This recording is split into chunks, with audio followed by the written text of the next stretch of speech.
السلام علیکم عزیز بچوں. افسانہ آخری خواہش انور قمر، درسی کتاب صفحہ نمبر 102 کا ایک اقتباس آپ کے سامنے پردے پر موجود ہے. آپ اپنی درسی کتاب کے ذریعے اسے دیکھ کر سن سکتے ہیں.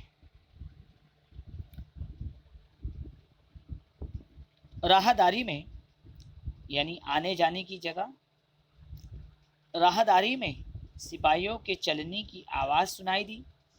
وہ تین تھے. ایک نے بڑا پتیلا کپڑے کی مدد سے پکڑ رکھا تھا. دوسرا بالٹی اٹھائے ہوئے تھا. دونوں ظرف کی جمع یعنی برتن، دونوں ظروف ڈھکے ہوئے تھے. جب ان پر سے ڈھکن ہٹائے گئے تو تازہ پکے ہوئے دال چاول کی بھاپ کے ساتھ ان میں بسی ہوئی سوندھی خوشبو کمرے میں پھیل گئی. انہوں نے ایک ٹانٹ بچھا کر ایک ایلومینیم کی بڑی سی رکابی رکھ دی. پانی کی سرائی اور گلاس بھی پاس ہی رکھ دیا. پرما نے ان کے رویے میں تبدیلی دیکھی. آج ان کے کھانے پروسنے کا انداز خاصا مہذبانہ تھا. مہذبانہ مہمان کی خدمت کرنے والا.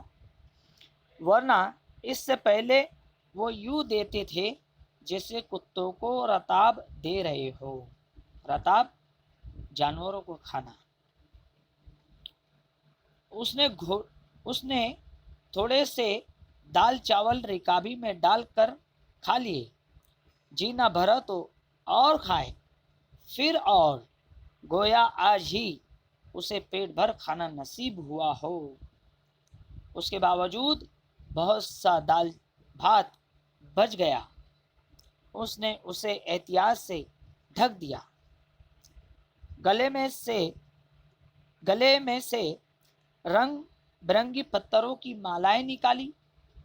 کلائی پر سے لوہے کا کنگن اتارا. کان میں پڑے ہوئے سوراخوں میں سے کوڑیوں اور ہاتھی دانت کے حلقے نکالے.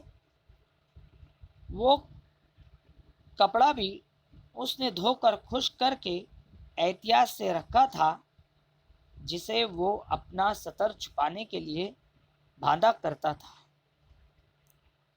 اس نے کل شام ہی کو یہ تمام چیزیں سپرنٹینڈنٹ کی کسٹڈی سے التجا کر کے منگوا لی تھی. اس نے ان کو کھانے کے برتنوں کے اطراف یوں سجا کر رکھ دیا تھا گویا ہر چیز اس کے قبضے اور تصرف اختیار میں. پھانسی کھڑی ہو چکی تھی. مفرد جملہ ہے. پھانسی کھڑی ہو چکی تھی. جلاد پھانسی دینے والا. جلاد پھانسی کی ٹکٹکی سے بندھی رسی کو بار بار کھینچ کر اس کی مضبوطی کو جانچ رہا تھا. عبدالرزاق خان کے نال لگے ہوئے جوتوں کی آواز راہداری میں گونجی. تالا کھولا گیا. لوہے کا دروازہ کھلا. پرما چلیے. پھانسی کھڑی ہو چکی ہے. تڑکا ہونے والا ہے. تڑکا اللہ صبح صادق کا وقت. تڑکا ہونے والا ہے.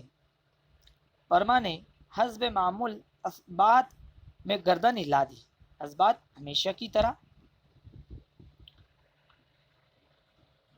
پھر فرش پر رکھی ہوئی تمام اشیاء کی جانب انگلی سے اشارہ کرتا ہوا بولا، سرکار یہ چھوٹی چھوٹی چیزیں میری ہے نا؟ خان نے اسبات میں گردن ہلا کر کہا. پھر اس نے دونوں برتنوں پر سے ڈھکن ہٹایا. اس میں دال چاول رکھے ہوئے تھے. اور صاحب یہ کھانا